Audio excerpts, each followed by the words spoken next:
Hey guys, it's Takasta here again. Welcome to another video review. So today I'll be reviewing the Razer Deathadder Counterlogic Gaming 2013 edition gaming mouse.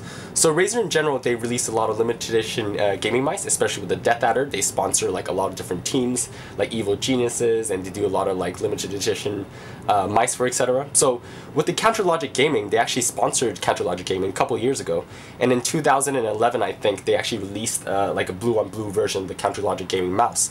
So this is the 2013 refresh edition, so it's a black and white refresh rather than the blue on blue refresh. So the original blue on blue refresh is the refresh, it will use the Razer Deathadder 3.5G sensor, which was the AVGO S3888 sensor. So this is the refresh using the Deathadder 2013 edition, so use the new AVGO S3988 edition. So in terms of its internals and everything like that, it's exactly the same as the Razer Deathadder 2013 edition here. But I'm just going to be giving you like a quick intro to it and what's different about it and whether or not it's going to be worth it. So they actually announced this mouse only very recently, early November, and I actually got a chance to pick this up somewhere on some website in China. And it seems like this mouse somehow like leaked out, therefore like I kind of just like picked it up to see whether it's like legitimate, and it does seem like I picked up a genuine copy of this mouse.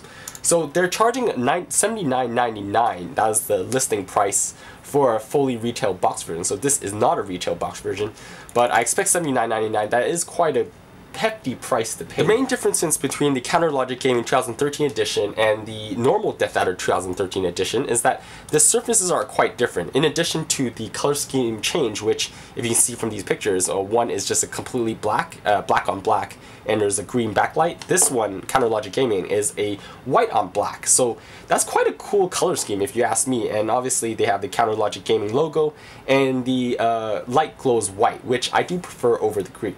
In addition to that, the other main change is actually the surface. The surface of the 2013 edition is actually quite coarse. If you can see these pictures, or if you ever use the 2013 edition, they designed it in a way which is quite sweat resistant and is quite rough. It's quite coarse on the hands. So personally, I didn't like this, but I guess it does improve the build quality. It can last longer. However, I didn't quite like that as much because it wasn't as comfortable on the hands. So in terms of the Counterlogic Gaming one, the surface is actually somewhat smoother. To describe it, it's not as smooth as the original like 3.5G edition, like if you can see right here. So it's like slightly more coarse than 3.5G edition, but still a little bit grippy, but still relatively smooth compared to the Deathadder 2013 edition. So the fact that it is slightly smoother than the 2013 edition and more coarse than the original 3.5G, I actually quite like this surface. It makes it for quite a nice grip, and it's not as coarse on the skin as well.